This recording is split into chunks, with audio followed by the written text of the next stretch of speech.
नमस्कार दोस्तों, मैं अरोरा IAS एकेडमी चैनल पर आपका बहुत बहुत स्वागत करता हूं। आज इस वीडियो में हम इस्लाम के उदय नामक टॉपिक को कवर कर रहे हैं।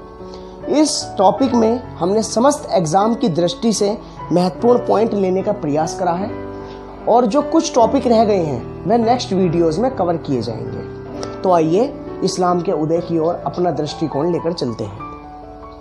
इस्लाम का उदय, खुदा के प्रति पूर्ण समर्पण ही इस्लाम है। खुदा के प्रति अपने आप को पूर्ण रूप से सरेंडर कर देना ही इस्लाम कहलाता है, इस्लाम है। और जो इस्लाम का उदय हुआ वह मक्का में हुआ और जो इस्लाम के समय या इस्लाम के जो संस्थापक थे वो कौन थे?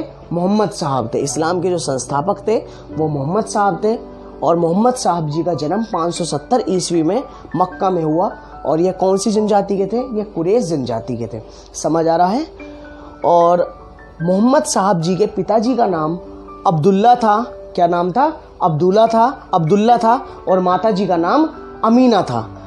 जो अब्दुल्ला थे, जो मोहम्मद साहब के पिता थे, उनका मोहम्मद साहब के जन्म से पहले ही उनका देहांत हो गया था, उनकी मृत्यु हो गई थी। और माता जी की मृत्यु जब मोहम्मद साहब 6 वर्ष के दौरान थे या 6 वर्ष के थे, उस दौरान ही इनकी माता जी की भी मृत्यु हो गई। और मोहम्मद साहब का पालन पोषण उनके चाचा अबू तालिब ने करा। चाचा अबू तालिब कुरैश जनजाति के क्या थे? स्वामी थे। कुरैश जनजाति की मुख्य जीविका का साधन 360 मूर्तियां थी। चाचा की आर्थिक स्थिति अच्छी न होने के कारण मोहम्मद साहब का जो बचपन था वह गरीबी में व्यतीत हुआ। मोहम्मद साहब बचपन में बकरियों के समूह की देखभाल करते थे। बचपन से ही मोहम्मद साहब को धार्मिक कार्यों में रुचि थी। जब मोहम्मद साहब युवावस्था में आए तो मोहम्मद साहब को करवे के प्रबंध के लिए एक ईमानदार व विश्वसनीय कार्यकर्ता भी नियुक्त किया गया।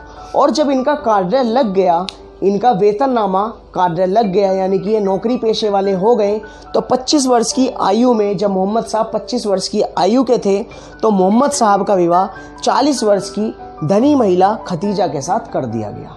किसके साथ कर दिया गया? 40 वर्ष की धनी महिला खतीजा के साथ कर दिया गया।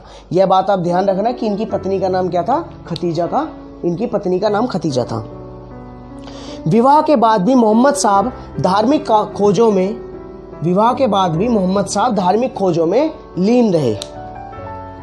जब मोहम्मद साहब 40 वर्ष की आयु में थे तो मोहम्मद साहब को जिब्राइल नामक देवदूत से यह संदेश मिला कि खुदा ने आपको इस संसार में धार्मिक खोजों, धर्म के प्रचार प्रसार व अंधविश्वास को मिटाने के लिए इस संसार में भेजा है तथा तुम्हें नबी व रसूल बना दिया है। नबी माने सिद्ध पुरुष बना दिया और रसूल माने देवदूत बना दिया है। जिब्राइल नामक देवदूत ने यह संदेश भी दिया कि अभी आपको जो अपने धर्म का प्रचार है, अंधविश्वास को मिटाना है और धार्मिक खोजों को करना है, वह गुप्त रूप से करना है।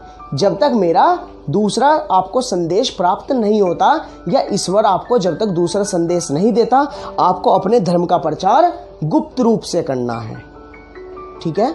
अगर आपको मेरी वीडियो अच्छी लगी हो तो इसे लाइक, सब्सक्राइब और शेयर करना बिल्कुल ना भूलें। और जो नेक्स्ट वीडियोज़ हैं, जो इसकी नेक्स्ट पॉइंट रह गए हैं, वह अगली वीडियोज़ में कवर करे जाएंगे। धन्यवाद।